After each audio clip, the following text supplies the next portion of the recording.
श्री शिवाय नमस्तुभ्यम। हर हर महादेव। जय भोलेनाथ, जय महाकाल। सावन महीने के शुक्ल पक्ष की तृतीया को हम हरियाली तीज नाम से जानते हैं। सबसे पहले आप सभी भक्तजनों को हरियाली तीज की ढेर सारी शुभकामनाएं।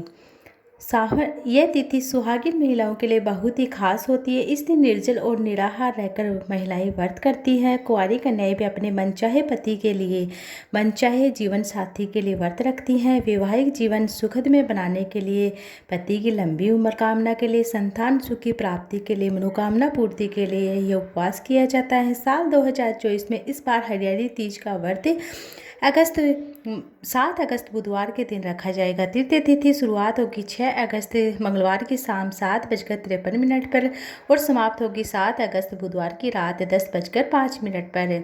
शुभ मुहूर्त रहेगा सुबह 5:46 से लेकर 9:06 तक और सुबह 10:46 से लेकर दोपहर 12:27 तक अमृतकाल का मुहूर्त रहेगा। शाम को 7:27 से लेकर शाम को 7:10 के बीच में प्रदोष काल का समय रहेगा। इस समय आप देवाधिदेव महादेव भोले बाबा और माता पार्वती पूरे शिव परिवार की अवश्य पूजा करें। प्रदोष काल का समय इस दिन शाम 6:01 से लेकर 7:46 तक रहेगा।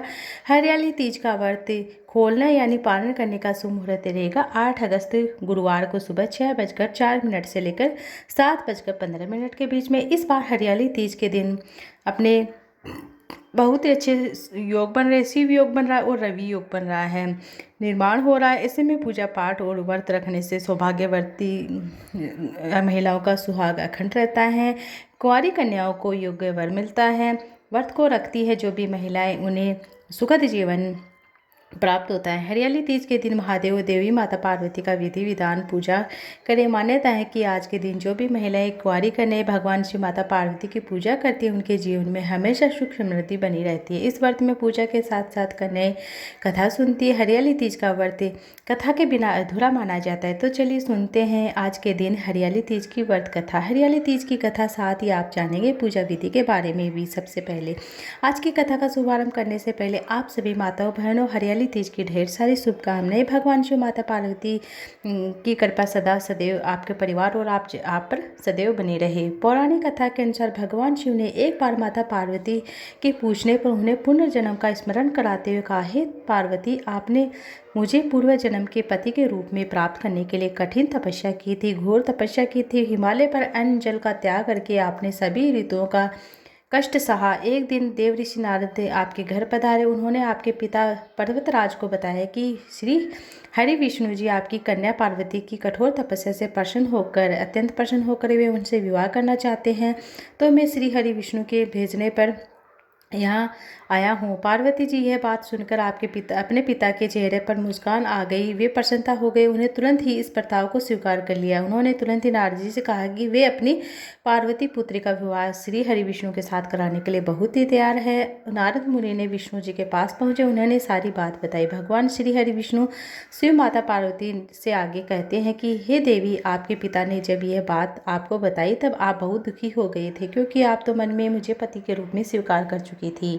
ऐसे में आपने यह बात अपनी एक सखी को बताई। आपकी सखी ने आपको जंगल में जाकर घोर तपस्या करने को कहा, स्मरण दिलाया कि सुझाव दिया कि तब राजमहल छोड़कर जंगल में चली गई। जंगल में रहकर उन्होंने मुझे पति के रूप में कठोर तपस्या की पाने के लिए। उधर आपके पिता पर्वतराज आपको लुप्त होने पर बड़े चिंतित हो गए थे। उन्हें चिंता सताने लगे कि अगर इस बीच श्री हरि विष्णु बारात लेकर आ जाते हैं तब आप नहीं मिलोगे। तब भगवान शिव देवी पार्वती से आगे कहते हैं कि हे देवी पार्वती, आपके पिता पर्वतराज ने आपके लुप्त होने के बाद सैनिकों को भेजकर आपकी खोज शुरू कर दी। उन्होंने धरती पाताल एक कर दी, लेकिन आप एक गुफा में रेत से पार्थिव शिवलिंग बनाकर मेरी तपस्या करने लगी। मेरी आराधना में लीन थी।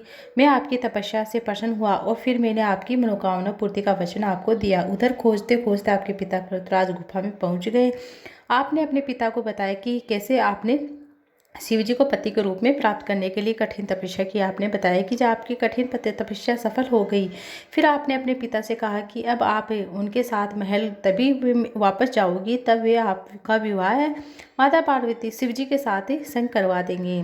तो पर्वतराज तैयार हो गए। पर्वतराज शिवजी और माता पार्वती के विवाह के लिए मान गए और फिर उन्होंने विधि विधान से शिवजी और माता पार्वती का विवाह संपन्न करा दिया। भगवान शिव देवी माता पार्वती से कहते हैं कि हे पार्वती, आपने मुझे पति के रूप में प्राप्त करने के लिए कठोर तपस्या की है, कठिन तपस्या की। जो भी कठिन तप किया है उसी का फल स्वरूप तुम्हारा विवाह है मेरे साथ संपन्न हुआ है। इसलिए जो भी इस दिन जो स्त्रियां व्रत रखती है उसे माता पार्वती की तरह अखंड सुहाग की प्राप्ति होती है, अखंड सौभाग्य का प्राप्त आशीर्वाद मिलता है। हरियाली तीज के दिन पहले महिलाएं कन्याएं हाथों में मेहंदी रचाती हैं। तीज के दिन विवाहित महिलाएं एक दूसरे को श्रृंगार की वस्तुएं देती है।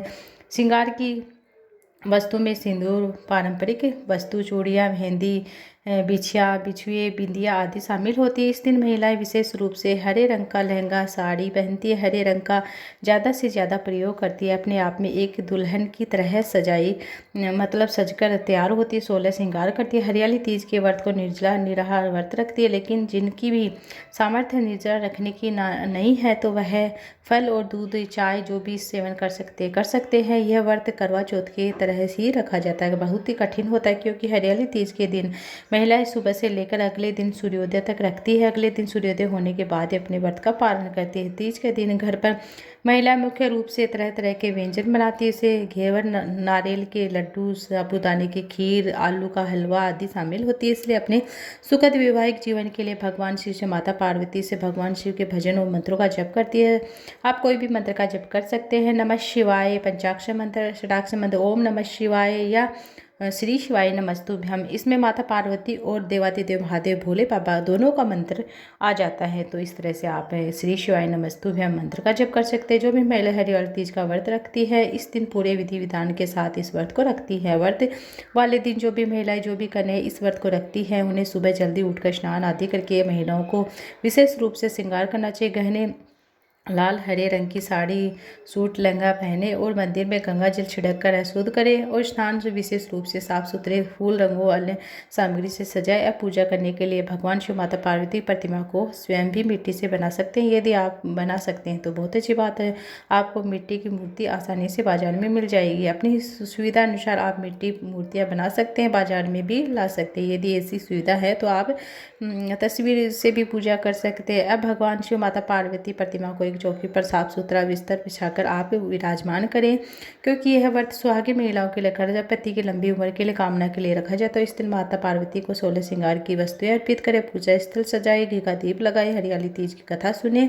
हरियाली तीज की कथा अवश्य सुननी चाहिए। शिव चालीसा पढ़ सकती है, पार्वती चालीसा पढ़ सकती है, आरती करे और अंत में दूध से बनी मिठाई का भोग लगाए। उस प्रसाद को परिवारजनों में बांट दें। अंत में हाथ जोड़कर माता से क्षमा याचना, कोई भी गलती करे क्षमा याचना करें। आज के दिन भगवान शिव को भांग, धतूरा, बेलपत्र, समी पत्र अर्पित करना चाहिए। माता पार्वती को आज के दिन सुहागिन महिलाओं को सिंदूर अवश्य चढ़ाना चाहिए। अगले दिन व्रत का पालन करें। पहले माता पार्वती को सुहाग दिया जाता है, बाद में माता पार्वती मांग में 7 बार सिंदूर लगाती है। सुहागिन महिलाओं को अपनी अंगुली से वही सिंदूर अपनी मांग में लगाना चाहिए। इस व्रत में भी अपनी सास माँ को अलग से जेठानी को सुहाग की सामग्री दे। आप अपनी सामर्थ्य के अनुसार सुहाग की सामग्री दे सकते हैं। दक्षिणा फल मिठाई दे सकते हैं। भेंट स्वरूप में जैसे साड़ी होती है वो दे सकते हैं, श्रृंगार की चीज़ें दे सकते हैं। इस व्रत का पालन कर सकते हैं क्योंकि यह व्रत पति की लंबी आयु की कामना के लिए होता है। घर में सुख समृद्धि के लिए रखा जाता है। घर में इस दिन कलह कलेश नहीं होता है। पति के साथ इसी प्रकार से मनमुटाव नहीं होना चाहिए। कथा और पूजा विधि की जानकारी अब अच्छी लगी तो वीडियो को लाइक शेयर कर जरूर से कीजिएगा। आरती जरूर से सुनिएगा। माता पार्वती, देवादिदेव महादेव भोले बाबा की आरती अवश्य करिएगा। लास्ट में क्षमा याचना करके श्री शिवाय नमस्तुभ्यम हर हर महादेव जरूर से लिखिए।